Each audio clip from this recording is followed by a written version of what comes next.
আপনি কি সত্যি পানি কম খান? শরীর যেভাবে আপনাকে সিগন্যাল দেয়।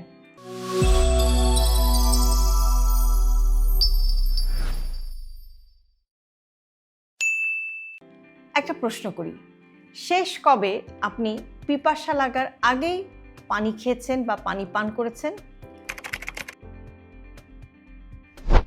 আমাদের বেশিরভাগ মানুষই ভাবেন যে পিপাসা পেলেই তো আমরা পানি খাই, কিন্তু সমস্যাটা হলো পিপাসা লাগা মানে শরীর অনেক দেরিতে অ্যালার্ম দেয়।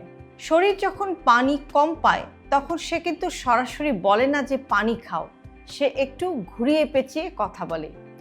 সে বলে মাথা ব্যথা, সারাদিন ঝিমুনি, কোষ্ঠকাঠিন্য, কাজে মনোযোগ নেই এবং প্রস্রাবের রং গাঢ় হলুদ। অনেকে তখন ভাবে যে আমার বয়স হয়ে গেছে, আমি দুর্বল হয়ে গেছি, এ সমস্ত কারণেই বোধহয় এরকম সমস্যা হচ্ছে, কিন্তু আসলে শরীর শুধু পানি চাইছে।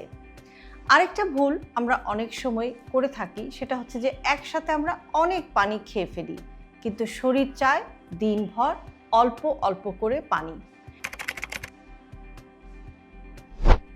প্র্যাকটিক্যাল একটা টিপস হচ্ছে, আপনি যদি জানতে চান যে আপনার পানির পরিমাণটা শরীরে ঠিক আছে কিনা, আজকে শুধু একটা জিনিসই খেয়াল করবেন, সেটা হচ্ছে আপনার প্রস্রাবের রং।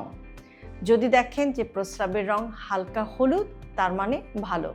আর যদি দেখেন প্রস্রাবের রং বেশ গাঢ়, তাহলে শরীর অপেক্ষা করছে আপনি কি অ্যাকশন নেন সেটা দেখার জন্য। শরীর কখনো চিৎকার করে না, সে ফিসফিস করে। যারা শোনে তারাই সুস্থ থাকে।